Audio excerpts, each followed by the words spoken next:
अभी आप यार बहुत कंटा आ गया अभी निकाल के दो। अरे लोगों को कुछ नहीं, क्या कर रहे हो? लैपटॉप को फेंक दे रहा हूँ, ओवर ट्रेडिंग से इतना अरे लेकिन लैपटॉप क्यों फेंक रहे हो भाई? तो यही जड़ है। ये अगर ये मैं फेंक दूंगा ना तो मेरे कल से जो है ट्रेडिंग नहीं होने वाली। मैं फेंक देता हूँ इसको, लैपटॉप तो फेंक के क्या होने वाला है सर? मैं आपको बताता हूँ कैसे करना है। आइए आओ कुशल भाई आओ। कितने लोगों को भी देखा है कुशल जी जो किल स्विच दबाने के बाद वो दूसरे अकाउंट में लॉगिन करते हैं। मेरा पहले ही महीने में मेरे ख्याल से कैपिटल उड़ गया था। फिर कोई और स्ट्रेटेजी ट्राई की, चीजों को समझते समझते इतना टाइम लग गया कि भाई मैंने बहुत वहां पे नुकसान कर लिया। और वो नुकसान करने के बाद ये समझ में आया कि मैं कितनी गलतियां करता। फ्रस्ट्रेशन भी नहीं होना चाहिए। कुछ लोगों को देखा है मैंने काफी फ्रस्ट्रेटेड हो जाता। मतलब अगर मान लीजिए अभी मैंने लॉस कर लिया, कोई बाजू में आके मेरे से बात करता है जैसे कि मेरा बेटा हो गया या वाइफ, उसमें अगर एक पॉइंट भी ऊपर नीचे होता था तो और डर लगता था। आपकी जो दाढ़ी है ऐसी है ना वो, हाँ वो पुष्पा वाली, जब वो कोंडा रेड्डी को जब मिलने जाता है तभी वो क्या दिखता है कि नीचे एक जन को मार रहे होते हैं और वो वहाँ पे 50 लाख मांगने आता है तो उसको वो मार देते। तो पुष्पा रेट बढ़ा के 1 करोड़ कर देता है। वो 1 करोड़ क्यों करता है? बोलता है मेरे को पता चल गया कि रिस्क क्या हुआ पे ना। यार अरे बच गया आज लैपटॉप, नहीं तो आज फूटने वाला था ये। क्या होगा भाई, इतना क्यों गर्म हो गए? तो यही से तो सर ट्रेडिंग होती है, यही तो ट्रेडिंग की जड़ है। अगर यही नहीं रहेगा तो ट्रेडिंग बंद हो जाएगी। देखिए मैं एक चीज आपको बताता हूँ, लैपटॉप टूटने से कुछ नहीं होने वाला, ना मोबाइल टूटने से कुछ होने वाला है। आप में से बहुत से लोग ये करते हैं, मत कीजिए। आपको डिसिप्लिन लाना जरूरी है। देखिए सबसे पहले अगर आप ट्रेडिंग करते हो तो क्या आपको ये चीज जान के चलने का आपको लॉस होगा, तो लॉस होगा तो क्या करना है, ये चीज तोड़ के ये करके कुछ नहीं होने वाला। तो ये गुस्सा आएगा सर, अभी ट्रेडिंग किससे कर रहे हो? कोई लोग लैपटॉप से करते हैं, कोई लोग या पे मोबाइल से करते हैं। अरे कुछ भी हो, लॉस हो रहा है, क्या करें? लेकिन देखो आपको ट्रेडिंग में लॉस हो गया और ये तोड़ के आप और बड़ा लॉस करने वाले थे। क्यों लॉस कर रहे हो? देखिए ऐसा कभी नहीं करना चाहिए। मैं सब लोगों को बताना चाहूंगा, देखिए लॉसेस ये ट्रेडिंग का पार्ट है। जैसे प्रॉफिट होता है वैसे लॉस भी होता है। तो प्रॉफिट में आपको क्या पैसे मिल गया तो आप क्या पैसे जाके उड़ाते हो बाहर? नहीं ना, ऐसा नहीं होता। तो लॉसेस भी होते हैं। आपको उस वक्त पे इमोशंस पे कंट्रोल करना है और पहले से ही अपने लॉस को फिक्स करके रखो, डिसाइड करके रखो कि मुझे इतना लॉस मार्केट से लेना है। जैसे कि अगर मैंने 500 का लॉस रखा है तो 500 का ही लॉस मुझे लेना है।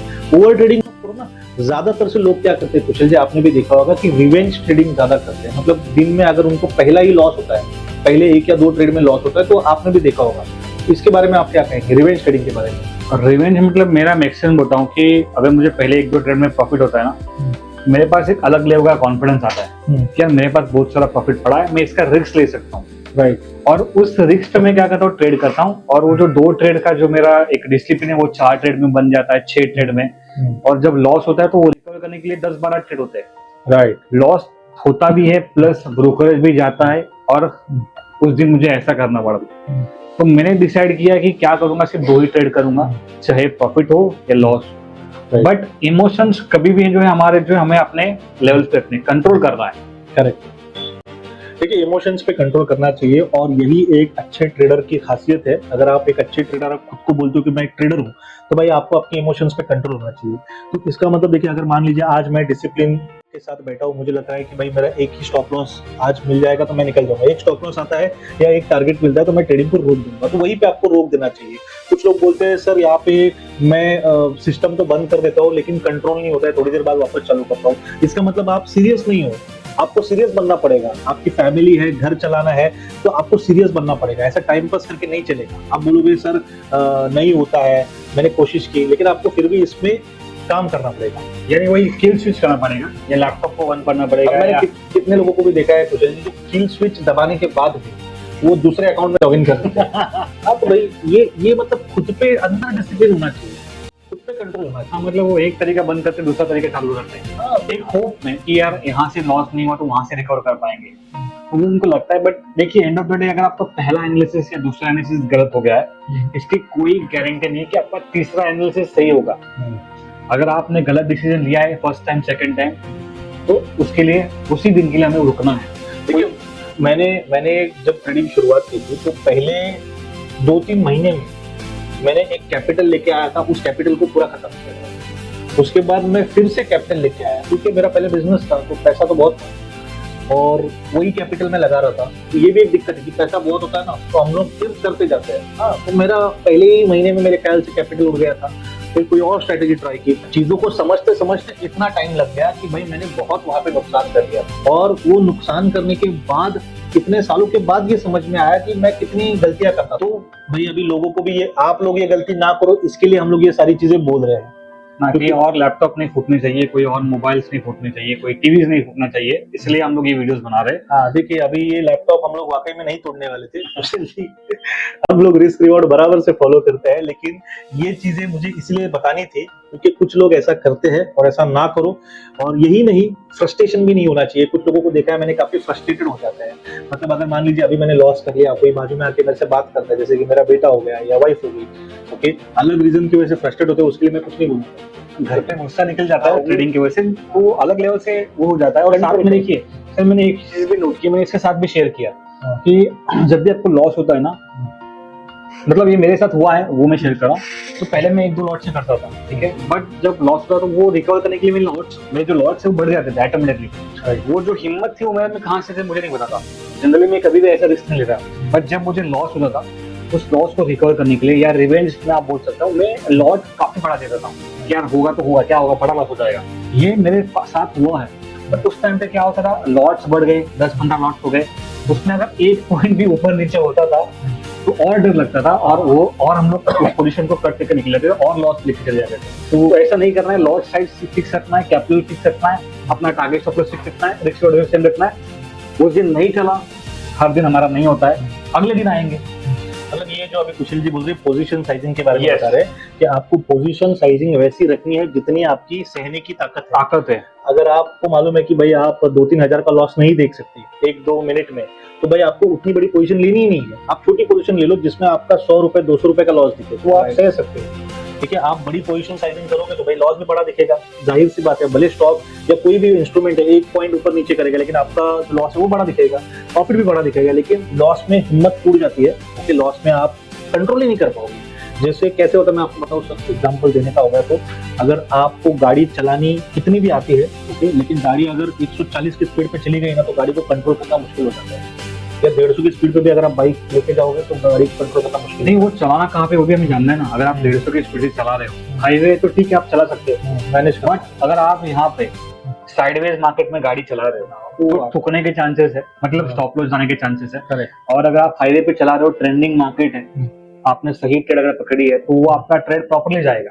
बट अगर सेम स्पीड से आप आ रहे हो, सिटी में घुस रहे हो, सिग्नल्स लग रहे हो, तो सिग्नल जंप करोगे तो फाइन लगेगा, किसी को ठोक दोगे तो नुकसान होगा।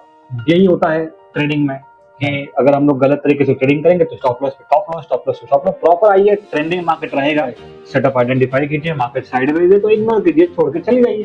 तो देखिए, रिस्क रिवॉर्ड के बारे में भी काफी सारे लोग पूछते हैं, तो रिस्क रिवॉर्ड के बारे में आप क्या कहना चाहेंगे? देखिए, रिस्क रिवॉर्ड में जैसे आप जो कैपिटल लगा रहे हो, जैसे कि आप अगर 1 लाख रुपए का कैपिटल लगा रहे हो डेली का, चाहे वो ऑप्शंस में हो या स्टॉक्स में हो, तो उसमें अगर आप 1 to 1.5% का टारगेट रखते हो डेली का, बोल रहा हूँ मैं, तो कितना होता है 1000 से 3000 रुपए, राइट, ठीक है। और अगर आप स्टॉप लॉस रखते हो 0.5 का या 6 का, मतलब 700, 750, 800 रुपए का आपको लॉस आएगा। ऐसे आपको देखना है। आप काउंट कीजिएगा, आप 30 के 30 दिन ट्रेड कर रहे हो, 30 में से 30 दिन में से अगर आपको 20 दिन में टारगेट मिला तो भी आप अच्छे खासे रिस्क रिवॉर्ड रहने वाले, क्योंकि आपका रिस्क रिवॉर्ड टूटा है। अगर आपका 15 दिन भी अगर स्टॉप लॉस जाता है फिर भी आप जो है end of the day profit में रहने वाले हो। अगर 10 दिन भी रहते हैं तो भी रहेगा, बट आपको रिस्क रिवॉर्ड ऐसा रखना है जो आप प्रॉपर्ली उसको हैंडल कर पाओ। मतलब देखिए, अभी मुझे कुछ लोग पूछते हैं कि सर रिस्क रिवॉर्ड क्या होना चाहिए, मतलब कैसे डिसाइड करते हो। तो इसके लिए देखिए, मैं एक आपको चीज बताना चाहूंगा, एक एग्जांपल है। आप सभी ने पुष्पा मूवी फर्स्ट पार्ट देखा होगा, आपने भी देखा होगा। यस, पुष्पा मूवी का फर्स्ट पार्ट। आपकी जो दाढ़ी है ऐसी है ना, वो वैसी पुष्पा वाली। तो उस मूवी में पुष्पा का एक डायलॉग था, जब वो जो मेन विलन रहता है, पहला वाला विलन, उसको मिलने जाता है, तो वो पुष्पा वहाँ पे क्या देखता है, वो कोंडा रेड्डी को जब मिलने जाता है, तभी वो क्या देखता है कि नीचे एक जन को मार रहे होते हैं और वो वहाँ पे 50 लाख मांगने आया होता है। तो 50 लाख मांगने आता है तो उसको वो मार देते हैं, ठीक है। तो पुष्पा रेट बढ़ा के 1 करोड़ कर देता है, ठीक है। वो 1 करोड़ क्यों करता है, बोलते हैं मेरे को पता चल गया कि रिस्क कितना है, जब जान का रिस्क है तो मैं 50 लाख के लिए क्यों मर रहा है, फिर 1 करोड़ ही मांग लेता हूँ। ऐसे ही अगर आपको दिख रहा है कि आपका रिस्क कितना है, अगर रिस्क जितना है उससे ज्यादा आप रिवॉर्ड बढ़ा लो। आपको रिवॉर्ड वैसे ही डिसाइड करना है, जैसे कि मान लो अगर मेरा 1 रुपए का रिस्क है तो मैं रिवॉर्ड 2 रुपए की लेने की कोशिश करूंगा, ओके। और अगर मुझे लग रहा है कि रिस्क एकदम बोलते हैं ना, छोटा रिस्क है, वहां पे छोटा रिस्क है, तो वहां पे मैं उस तरीके से रिवॉर्ड रखूंगा। तो रिस्क रिवॉर्ड आपको डिसाइड वैसे करना है। कुछ लोग इसको इतना सीरियसली लेते नहीं, लेकिन ये बहुत इंपॉर्टेंट चीज है, क्योंकि रिस्क रिवॉर्ड सही ना होने की वजह से आप कभी भी प्रॉफिटेबल नहीं हो सकते। मैं वो समझ गया सर। और जो आपने भी डायलॉग बताया पुष्पा मूवी का, उसमें और एक भी डायलॉग है जिसमें उसको एक बार अच्छा अमाउंट मिलता है, तो वो क्या बोलता है, क्या फटाफट मेरे लिए एक नई गाड़ी लेके आ। हाँ। तो ये ख्वाब नहीं दिखने की आज मैंने कमा लिया मतलब ये डेली में कमाने वाला हूँ, वो ख्वाब होता है, वो मूवी में दिखता है, वो मूवी दिखाने के लिए आपके लिए बनती है, वो मूवी सिर्फ पार्ट होता है एंटरटेनमेंट का, वैसा कभी रियल मार्केट में होता नहीं है। आपका जो भी है आपको कंसिस्टेंसी डेली आके ट्रेड करना है, और जब आप एक हफ्ता, एक महीना, एक साल जाके उस सेटअप पर काम करते हो, उसके बाद में जाके आपके जो एक ख्वाब है वो पूरे हो सकते हैं, बट उसके लिए डिसिप्लिन, रिस्क और पेशेंस आपको रखना है। राइट। आप में से कितने लोगों ने ऐसी फ्रस्ट्रेशन में आके क्या क्या किया है, अगर आप वो शेयर करना चाहो तो कमेंट्स में बता देना, बाकी लोगों की मदद होगी और वो पास्ट होगा ऑब्वियसली, इसके बाद तो कोई करेगा नहीं। मुझे लगता है ओवर ट्रेडिंग नहीं करनी चाहिए। ये मोटिवेट हम लोग क्यों करते हैं, क्योंकि ओवर ट्रेडिंग रुकनी चाहिए, लोगों की रिवेंज ट्रेडिंग रुकनी चाहिए और सही डिसिप्लिन ट्रेडिंग में आना चाहिए, इसीलिए ये सारे वीडियोस हम लोग बनाते हैं। तो जो भी आपके एक्सपीरियंसेस हैं वो आप नीचे कमेंट में शेयर कीजिए। फॉर एग्जाम्पल मैं बता सकता हूँ, अगर बड़ा लॉस हो जाएगा तो हम लोग क्या करते हैं, मैंने बताया मेरे सिनारियो में क्या होता था, मेरे लॉट साइड बढ़ता था। दूसरी चीज हम लोग खुद से ही बात कर लेते हैं कि और कितना लॉस करने का, और कितना, वो एक सेकंड चीज है। मतलब ये एक्सपीरियंस में बता रहा हूँ, आपके जो भी आप लिख सकते हो आपके साथ आपने क्या किया है, तो वो लोगों की मदद हो जाएगी। हाँ। भाई आपकी चीज में आपने कैसे उसे इम्प्रूव किया, कैसे प्रॉब्लम होती थी और कैसे इम्प्रूव किया, ये लिखिए। थोड़ा मेहनत होगा, हम लोग भी मेहनत कर रहे हैं, आप भी थोड़ा मेहनत कीजिए कमेंट लिखने में, किसी और का भला हो जाएगा इससे, बाकी कुछ नहीं। ठीक है सर। और जो भी हम लोग ने बातें की वो सिर्फ और सिर्फ एजुकेशन देने के लिए की है। हम लोग सेबी रजिस्टर्ड एडवाइजर नहीं है, तो हमारी किसी भी बातों को, किसी भी एक्शंस को आपको रिकमेंडेशंस के तौर पे नहीं लेना है, सिर्फ और सिर्फ नॉलेज के तौर पे लेना है। ठीक है। और जो लैपटॉप है उसको हम लोग ने तोड़ा नहीं है, वो अभी भी सही सलामत है, तो प्रॉपर्टी को भी डैमेज कोई किया नहीं हम लोगों ने। चलिए bye bye. Why? This video is based on my personal journey as a trader. I am not a SEBI registered advisor. The content shared here is only for educational and motivational purposes. Trading and investing in financial market involves significant risk, including possible loss of capital. This video is not financial, legal, or tax advice. Please do your own research and consult a certified financial advisor before making any investment or trading decisions. This channel does not guarantee profits. The purpose is to share real experiences and awareness about the realities of trading.